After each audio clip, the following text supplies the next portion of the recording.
When you're on set, what's your favorite comfort food?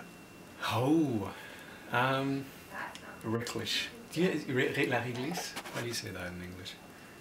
Licorice. Licorice. Comfort food, though, that makes you feel... Yeah. Yeah? Yeah, because like I always think of the craft table as like being you have to go there and find treats, you know? You have to find treats. So if it's chips, I'm like, whatever. When you go to the to the craft table, you wanna have something that you feel like you're being treated to something, you know. And licorice is like, it's Halloween. It's, you know, it's the bowl of. It's my favorite candy, so that's what I like. Do you have a preference over black or red? Red.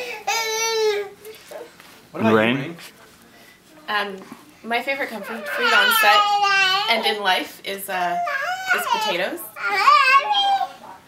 I'm just a potato girl, and they make me feel good wherever I eat them.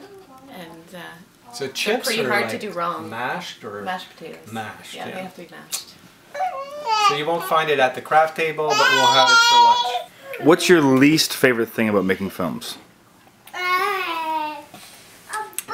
The fact that we don't have enough time when we shoot, and that affects the rehearsal time with the actors. I think that like what you want the most is to spend time with the actors, trying them to understand the role and be invested in all that. And you're always rushed through that part because you don't have any time. And then, well, that's what I suffered most from my shoots. But so I guess that's the time constraint. But at the same time constraint is like a great tool, and it pulls out creativity. So I can't bitch too much about it. So it's what I hate and what I find necessary at the same time. So yeah, time constraints. As a producer, it's kind of awful for me to say this, but I hate the paperwork. And I really hate music licenses. Yeah, if we could just get away with that altogether, that would make my life a lot simpler and make making a lot more fun. If you had to have someone else remake your first film, who would you pick? If I had to have someone else make my first film, I guess I would. Nah, I would ask Mike Lee, and I would give him a lot of time. You have to. Yeah, so he can workshop with the actors, and actually, he'll probably end up making a film that's completely different than what I intended, but I think it'd be interesting to see him at it. Sort of Mike Lee going across Canada, trying to make Le Divan du monde. That would be quite funny. Yeah, I think it'd make a good comedy. I think Spike Lee. Spike Lee. Yeah, would bring a lot to the Divan du monde. Yeah, it would make it a very political.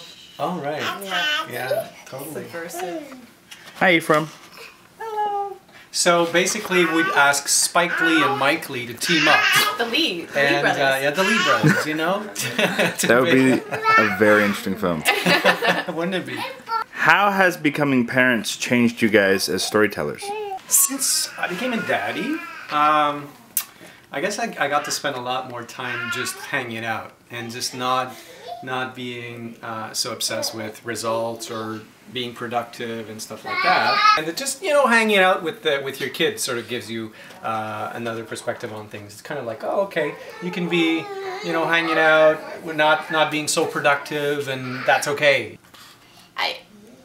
I don't have any patience for crap anymore, and so I don't know if it's made me like a more serious person or a more impatient person, but I think that maybe my storytelling is going to become a lot more efficient. Yeah. Wow. Straight to the point. But he's in my next movie. He's in the last shot of the movie, and that's been great. It's been fun. Just a little anecdote. He was great, but when I would say action, he would turn his head towards me, and since I was right next to the camera, didn't work. So what I had to do is like move to the other side of the set, say action, then he would look at me over there. And his first paycheck as an actor. And he seems pretty proud and happy. So We can't cash it yet because he doesn't have a bank account, but we have a check. I don't know. I think they're only good for 3 months, so we gotta Really? be careful. Oh, Yeah. shit, we usually get a bank account. You're gonna get a bank account. What do you find Yeah. is the main difference between French and English language films inside of Canada? People go see French language films in Quebec. Yeah. And English people don't go see English films. In terms of the stories, I mean, I think that there are really great stories coming out in both languages. The francophones do a lot of stuff about family, right? No?